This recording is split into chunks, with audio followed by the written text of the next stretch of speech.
I don't talk much, human. But I can cook. Human looked at her and invited her into his kitchen. The market of Dock 6 smelled like engine oil and oranges. Cargo mechs hissed past stacked crates. Neon signs blinked over stalls selling vacuum-sealed noodles and fake Martian silk. Jonah kept his griddle hot and his eyes sharper. He ran a stall with a hand-painted sign, "Pan and Patience," because that's what food took out here on the Orion Spur. Time and a steady hand. At the edge of the foot traffic, she stood as if listening to the air. Dull blue skin under a patched cloak, hair braided into a low knot. Her eyes slid over the piles of peppers and root tubers, then closed as the steam from Jonah's pan rose toward her. "You want something?" Jonah asked, flipping a scallion pancake. Her eyes opened. They were a strange gray, like mist over a city. "I don't talk much, human," she murmured, voice rough with disuse. "But I can cook." Jonah blinked, then laughed. "That right. Could use hands. Rush ship docked an hour ago." She studied his setup. Burner, cracked spatulas, battered steel bowls. Finally she nodded. "What should I call you?" he asked. "Lume," she said, and then, as though that had cost her a coin, fell quiet again. Inside the stall's cramped kitchen, the world narrowed to heat and movement. Lume tied back her cloak, revealing forearms etched with pale, shimmering lines under the skin. Jonah pointed her to the prep station. "Slice the purple onions thin.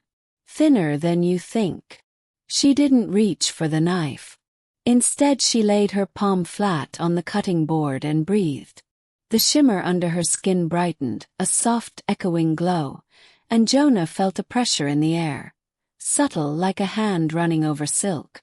The onions split into perfect crescent slivers, each identical, as if persuaded apart by sound.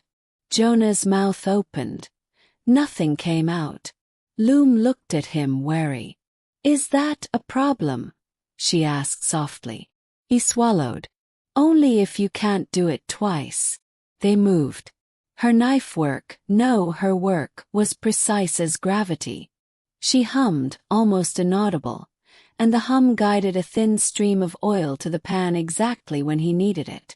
She cupped her hands over the griddle and the surface heat flattened, smoothed, like a snarling dog going quiet. When Jonah reduced a sauce, she lifted the pot a fraction, judging the boil by ear more than eye. Customers came, hungry from long shifts. Or haulers, riggers, a band of kids with steel dust in their hair. Plates clattered onto the counter.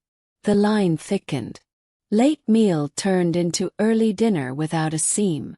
"Sauce needs depth," Jonah muttered during a brief lull. Lume nodded. She took a pinch of ground bark from a jar and held it to her throat. A ripple ran through her skin, a resonance, and the powder crumbled finer, releasing a smell like Pepper's older cousin. She added just a dusting. The next bite Jonah stole from the pan unhooked something in his chest. "That," he said, grinning. "That's exactly it." She offered the ghost of a smile and went back to work. Word traveled fast on a station. By the third day, people were saying the quiet woman at Pan and Patience could coax soup to sing and bread to rise before it knew it was dough. By the fifth, a competitor sent a spy who returned with an odd report. "She listens to the onions." On the seventh day, the inspector arrived with 2 uniformed aides and a face prepared to be disappointed.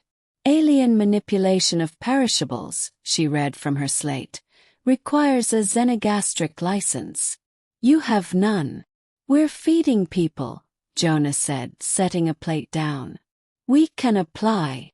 "Cease until cleared," the inspector said. She slid the plate back. "Hearing tomorrow. Food Council Room 3.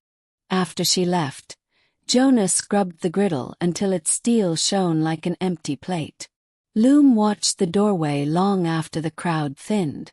"Regulations," he said finally. "We'll show them what you do." We'll show them what we do.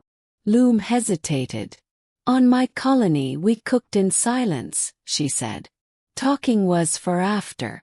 Food was the language. Then we'll let the food speak. Room 3 had the acoustics of a courtroom and the lighting of a morgue. The counsel sat behind a half-circle of steel rails. The inspector watched with folded arms. A handful of onlookers sat in the back. Miners Jonah had fed, a child who'd bartered her bracelet for dumplings, a rigger who tipped in bolts. Jonah set up a burner and a single pan. Lume arranged ingredients. Onions, tubers, a slab of protein, a vial of oil, a handful of herb leaves like flat green stars. Proceed, the chair said. Jonah lit the burner. The flame sputtered. Then it died. A hiss ran through the room, the sound of a show collapsing. Lume didn't look at the judges. She looked at Jonah. Pan, she said, one word low. He handed it to her. She laid both hands on the metal.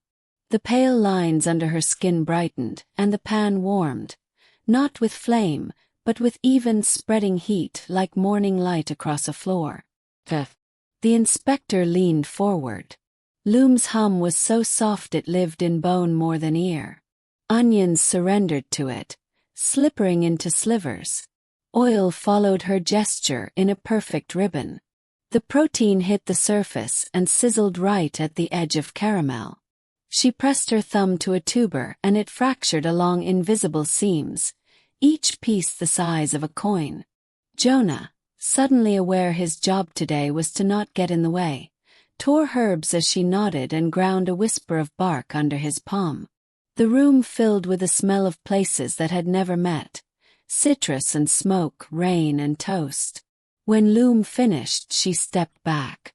The dish looked humble, pan-seared slices over softened coins of tuber, glossy with sauce. She set one plate before the chair, one before the inspector, one before Jonah. Eat, she said. The chair cut a bite, then closed his eyes. Whatever old memory lived in his mouth made his shoulders ease. The inspector tried to keep her expression flat and failed. Jonah ate and tasted the week, the rushes and the pauses, the quiet between them, the partnership that had formed without a contract. What do you call this? The chair asked. Lume looked to Jonah. He met her gray gaze. Ember quiet, he said. Heat that doesn't shout. The chair set down his fork carefully, as if the plate had become ceremonial. Provisional license granted, he said, and the hammer of his pen against the desk sounded like a door opening. They came back to Pan and Patience to find a small line already waiting. The rigger with the bolts had brought friends. The child held out the broken bracelet and asked if Lume could hum it whole.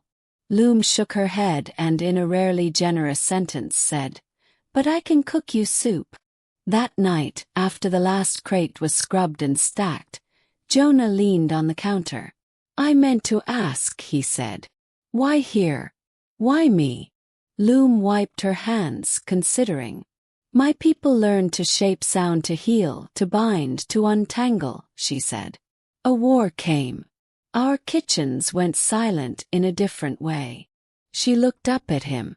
"On Dock 6, your sign said patience. You didn't shout for customers. You waited. I thought maybe you listen." Jonah's throat tightened. "I'm learning." She nodded, satisfied. The glow under her skin dimmed to a gentle pulse, like coals at rest. They changed the sign the next morning. The old hand-painted letters stayed, but beneath them, Jonah added smaller words in the careful block script of Dock 6. And Ember quiet. People asked what it meant. Some got a dish in answer. A few got words. "I don't talk much," Lume would say, tilting her head toward the steam, toward the pan, toward Jonah moving beside her. "But I can cook." And that was the language the station learned best.